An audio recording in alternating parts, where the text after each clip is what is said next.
आप सब पर सलामती हूँ। मैं यासिर रशीद हूँ और आप मेरा वीलॉग देख रहे हैं। नाजरीन, मैं भी उस मासूम इंसान की तरह हूँ कि जिसकी जेब में 804 रुपए हैं, लेकिन वो कुछ खरीद नहीं पा रहा। लेकिन जिसके पास 130 थे, वो बाजी मारने के चक्कर में था, लेकिन बाजी वो भी नहीं मार सका।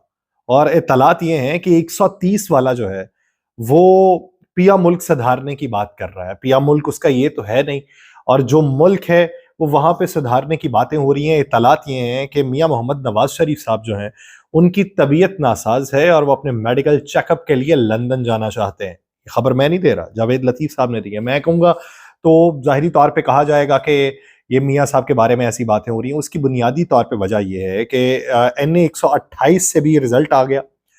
दो तीन लोग हैं जो वावेला मचा रहे हैं। NA 128 सलमान अकरम राजा साहब वाला। सलमान अकरम राजा की दरखास्त पे इलेक्शन कमीशन ने हुक्मनामा जारी किया और ये पहली लॉ है दिए की। सलमान अकरम राजा साहब ने बताया कि RO ने हल्के का सरकारी नतीजा जारी कर दिया।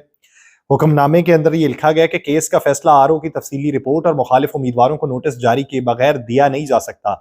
मुनसिफाना फैसले के लिए RO को हिदायत जारी की जाती है कि वह 3 रोज के अंदर आइंदा समात से पहले अपने जामिया रिपोर्ट जमा करवाए। और रिटर्निंग ऑफिसर ने हतमी नतीजा जारी कर दिया है। कामयाब उम्मीदवार का नोटिफिकेशन अगर अभी जारी नहीं हुआ तो वह केस के फैसले तक मुअत्तल रखा जाएगा। यानी ऑन चौधरी साहब जो हैं, वो अब डिक्लेयर्ड कौमी असम्बली के मेंबर नहीं रहे। इस केस के फैसला आने तक तो नहीं रहे। ये तो अब शवाहिद बता रहे हैं कि इलेक्शन कमीशन की तरफ से ये पहली कामयाबी है जो पाकिस्तान तहरीक इंसाफ के लोगों को मिली है इस तनाजुर में कि इलेक्शन कमीशन ने उस हल्के का फाइनल जो रिजल्ट है उसको रोक दिया है। क्योंकि ये पहले केस हाई कोर्ट में गया हुआ था, हाई कोर्ट ने वापस इलेक्शन कमीशन ने भेजा और इलेक्शन कमीशन की तरफ से ये हुआ है। दूसरी तरफ आप ये देखें कि मौलाना फजलुर रहमान साहब ने भी इंतखाबात में मुबैना धांधली के खिलाफ तहरीक चलाने का ऐलान कर दिया और उन्होंने कहा कि तहरीक इंसाफ से जो मसला है, अल्लाह करे कि वो मसला ठीक हो जाए।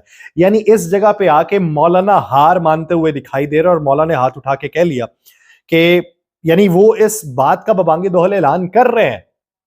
ये अलग बात कि उन्होंने कहा कि जिसको जितवाया गया उसकी एफिलिएशन किसके साथ है। एक तरफ वो एफिलिएशन की बातें करते हैं, दूसरी तरफ ये भी कहते हैं कि हमारे इस्लामी अफगानिस्तान के साथ हम ताल्लुकात बहाल करना चाहते थे जिसकी वजह से हमें माइनस किया गया। ये मौलाना की स्टेटमेंट है। तो उसके बाद अवामी नेशनल पार्टी ने भी इंतखाबात के नताइज की मुबैना तब्दीली के खिलाफ एहतजाजी मुजाहिरों का ऐलान कर दिया और एहतजाजी तहरीक का आगाज जो है वो 20 फरवरी को सवाबी से किया जाएगा। 23 फरवरी को 4 सदर में पोरम ने एहतजाजी मुजाहिरे की कॉल दी गई है। जमात इस्लामी को देख लें तो जमात इस्लामी भी धांधली कर रही है। तहरीक लब्बैक पाकिस्तान को देख लें तो वो भी धांधली की बातें कर रही है। पाकिस्तान तहरीक इंसाफ को देख लें तो वो कहती है कि हमारे साथ धांधली हो गई। और इस पे ये कि पाकिस्तान मुस्लिम लीग नून भी अब बोलना शुरू हो गई है कि हमें भी धांधली के जरिए हमारी जो नशिस्तें हैं वो हरवाई गई हैं और ये जो नताइज हैं ये धांधली ज्यादा नताइज हैं, हमारी नशिस्तें इससे ज्यादा बनती थी। जब सभी ये बातें कर रहे हैं तो फिर धांधली की किसने है या धांधली हुई किसके साथ है? इन्होंने ये देखा है कि जब एक तरफ पाकिस्तान तहरीक इंसाफ वावेला मचा रही है तो उसी मैदान के अंदर कूद जाओ और उसे बैलेंस करने की कोशिश करो। लेकिन इस सारे तनाजुर के अंदर पाकिस्तान पीपल्स पार्टी ने डबल गेम किया। कल उसके बयान को एक मास्टर स्ट्रोक करार दिया जा रहा था कि पाकिस्तान पीपल्स पार्टी ने एक मास्टर स्ट्रोक खेला है कि जब वो विफाकी कैबिनेट की हिस्सादार भी नहीं बनना चाहती तो वो अपोजिशन के अंदर भी बैठना चाहती है और वो PMLN की हिमायत भी कर देगी वजीर आजम में। तो ये उसका मास्टर स्ट्रोक है। ये मास्टर स्ट्रोक नहीं है। शेर अफजल मरवत कहते हैं कि कल रात 11 बजे तक मुख्तलिफ जराए से आसिफ अली जरदारी साहब यानी बिल वास्ता जो है वो राबते करने की कोशिश करते रहे ताकि पाकिस्तान तहरीक इंसाफ के साथ मेल जोल बनाया जा सके। और वो जो जराए जिनसे वो बात हो रही थी वही चैनल्स ये बताते हैं कि मीडियोकर जो चैनल्स मिलाए गए जिनसे वो बातचीत करने की कोशिश की गई, पीपल्स पार्टी का पैगाम जो पहुंचा वो ये पहुंचा कि हम पाकिस्तान मुस्लिम लीग नून के साथ इत्तेहाद नहीं करना चाहते, आप लोगों के साथ इत्तेहाद करना चाहते हैं। जिस पे शेर अफजल मरवत साहब ने कहा कि हमारे पाकिस्तान तहरीक इंसाफ के रहनुमा हैं, उनके साथ मुशावरत के बाद कोई बात हो सकती है। मैं अपने तई कोई बात नहीं कर सकता या मैं अपने तई आपका पैगाम किसी तक नहीं पहुंचा सकता। इसलिए उनकी तरफ से वाज़े इनकार हुआ। जिसके बाद जरा ये बताते हैं कि आसिफ अली जरदारी साहब जो है वो सदारत से भी पीछे हट चुके हैं। अब वो सदारत से पीछे हटे हैं तो फिर कौन सदर बनेगा, एक बुनियादी सवाल है। क्योंकि खुर्शीद शाह साहब को स्पीकर कौमी असम्बली के लिए नॉमिनेट कर दिया पाकिस्तान पीपल्स पार्टी ने और ये मुस्तनद जराए बताते हैं। जब कौमी असम्बली के लिए खुर्शीद शाह साहब को नॉमिनेट किया गया तो आसिफ अली जरदारी साहब भी होना चाहिए, लेकिन आसिफ अली जरदारी साहब सदर की सीट के लिए नहीं है, ये जराए बताते हैं और ये मुस्तनद जराए बता रहे हैं। तो वो किस वजह से बैकफुट पे गए, ये एक अहम सवाल है। लेकिन मियां साहब का ये फाइनल हो चुका है कि मियां साहब वापस जा रहे हैं। वो सारा पैसा जो लगाया गया था वो टठे खूह में चला गया है और मियां साहब वापस जाएंगे और एक लंबे अरसे तक लंदन में ही बैठे रहेंगे, तब तक जब तक उन्हें यकीन नहीं हो जाता कि हुकूमत मुस्तहकम हो चुकी है। लेकिन इस सारे तनाजुर के अंदर पाकिस्तान तहरीक इंसाफ के लिए खुशखबरी ये कि पाकिस्तान तहरीक इंसाफ के लिए उम्मीद का एक दिया रोशन हो चुका है सलमान अकरम राजा के केस की सूरत में। तो इसी तरह वो तमाम केसेस जो हाई कोर्ट से वापस कर दिए गए थे, जिनके ऊपर स्टे नहीं दिया गया और इलेक्शन कमीशन से रुजू करने का कहा गया था, मैं इस बात का भी मानने वाला हूं कि ये इसका नतीजा फौरी तौर पे जारी नहीं होगा। लेकिन सलमान अकरम राजा से पंगा लेना बुनियादी तौर पे इसी तरीके से है कि आपने एक सांड से पंगा ले लिया है और सांड के आगे आप सिर्फ छोटा सा लाल कपड़ा लहरा रहे हैं, क्योंकि कानूनी मंजरनामे के ऊपर नेटेग्रिटी जो उसकी है उसके ऊपर मुकम्मल उनको अबूर है और लूप होल्स का मुकम्मल पता है। तो एक आम शख्सियत, वो जो एक आम सियासतदान, वो कानूनी फॉर्म्स के ऊपर लड़ने के लिए उसे बड़े से बड़ा वकील हायर करना पड़ेगा, बड़े से बड़ा केस लड़ने के लिए। तो सलमान अकरम राजा को अपना ही केस लड़ने के लिए कौन सा बड़ा वकील हायर करना पड़ सकता है? तो ये उनके लिए सबसे बड़ी आसानी है और यहां पे अगर फैसला हो जाता है तो फिर ये मुख्तलिफ हलकों की कलई खोलेगा। लेकिन इस सारी लड़ाई में बुनियादी तौर पे डाकू आपस में लड़े। मुफ्ती किफायतुल्लाह साहब कहते हैं कि डाका पड़ा है और डाका पड़ने के बाद माल बराबर तकसीम नहीं हुआ, डाके के अंदर हमारे साथ फराड हुआ है और इसी बुनियाद के ऊपर वो एहतजाज की कॉल देना चाहते हैं।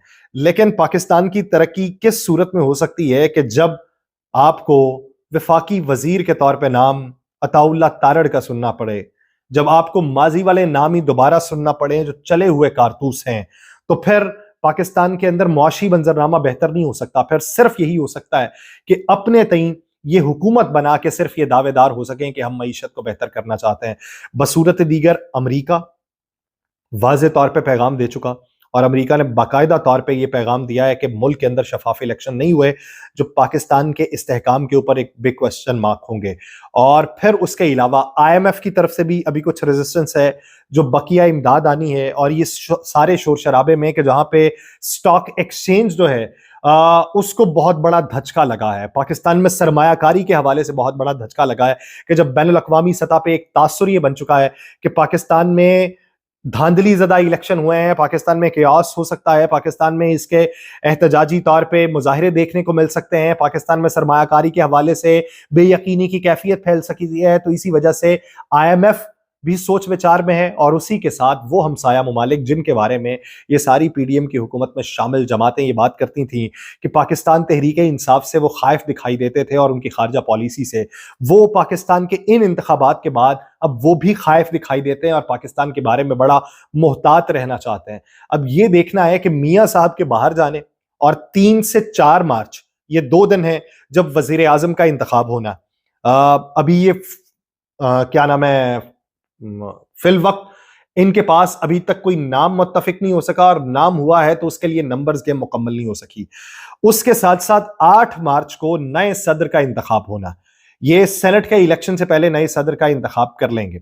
लेकिन यहां पे सवाल ये पैदा होता है कि क्या नए आने वालों से आपको सदर का इंतखाब करवाना चाहिए या पुराने लोग जो जाने वाले हैं उनसे वोटिंग करवानी चाहिए? ये एक बुनियादी सवाल है और इसके ऊपर भी बहस मुबाहिसा मुस्तकबिल करीब के अंदर शुरू होगा। लेकिन जमात इस्लामी की तरफ से जो बात थी कि जमात इस्लामी ने पाकिस्तान तहरीक इंसाफ की हिमायत करने से इनकार कर दिया, तो लियाकत बलोच की तरफ से एक नया बयान जारी हुआ है जिसमें कहा गया कि नजरसानी करने के बाद हम पाकिस्तान तहरीक इंसाफ के साथ मुकम्मल इत्तेहाद करेंगे, उनकी मुकम्मल मुआवनत करेंगे, जहां तक हो सके मिन्नवन उसके ऊपर अमल किया जाएगा इस धांधली ज़दा और करप्ट ज़दा निज़ाम के खिलाफ।